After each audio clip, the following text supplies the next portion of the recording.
Welcome back to the Deep Dive. Today we're jumping right into a reference page for a really specific piece of Pro AV gear. A very specific piece. The AIDA Imaging UHD6G-X12L. It's a 4K professional EFP camera. So our mission today is to pull out the key specs and figure out what made this thing a contender in broadcast and corporate AV before, well, it was discontinued. And that starts with those letters, EFP, electronic field production. That tells you right away this isn't some studio-only camera. It was designed to be tough, to be versatile. Right. Durable. Exactly. It had to survive in the field. Okay, so let's unpack this, starting with the heart of it, the sensor. What kind of foundation are we talking about here? So they went with a 11.7-inch progressive CMOS sensor. And what's really important is the resolution, 4U96 by 2160. That's full DCI 4K. The cinema standard, not just broadcast UHD. Right, and it could do that at 20 or 24 frames per second, so they were definitely aiming for maximum compatibility. And the pixel size was really tight, 1.85 micrometers. Hold on, 11.7-inch sensor. That sounds pretty compact for DCI 4K. How did they keep a dense sensor like that from being, super noisy, especially in low light? That's where the tech really comes in. It used something called back-illuminated pixel technology. And that's not just a marketing term. No, not at all. It was essential. Basically, they move all the wiring that usually sits in front of the pixel to the back.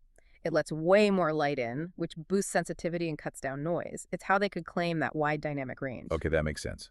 Now for the production part, the glass, we're looking at a 4.2 to 50.04 millimeter lens, which gives it a 12x UHD optical zoom. But that aperture range f1.8 on the wide end to f2.8 telephoto, that seems pretty fast. It is, and that f1.8, that was critical. It confirms that whole EFP mission, Run and gun situations. Exactly. You're in a venue, you're out in the field, you can't control the lighting perfectly. That fast aperture is your best friend. It just gives you so much more flexibility.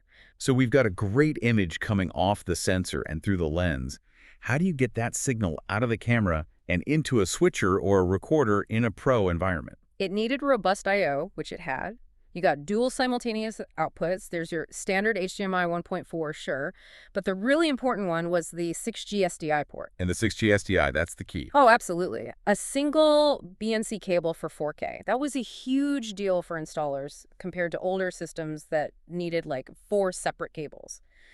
For control, you had RS-485 running the VCA protocol, which is pretty much the industry standard for remote camera control. So it basically speaks the language of the broadcast world. It just plays nice with everything else. It had to. It was SMPDE 292M, 444M, and 28110 compliant. That's the official stamp of approval.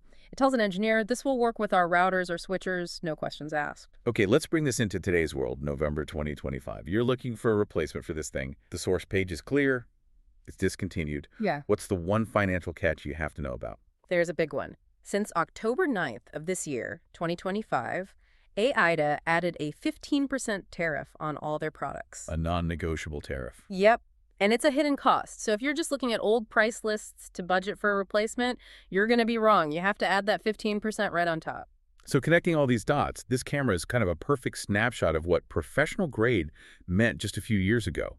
High resolution, yes, but also very specific, very standardized connectivity. It really is. And that brings up, I think, a really important question for you if you're thinking about your next big AV investment. Go on. How do you weigh the importance of these very specific standards like SMPTE 2081-10 that this camera was built on? Right, standards that guarantee compatibility today. Against the next wave of tech that's inevitably coming. Think about future standards like 12G SDI or more advanced IP formats. Are you investing for today's compliance, or are you trying to build in some future flexibility?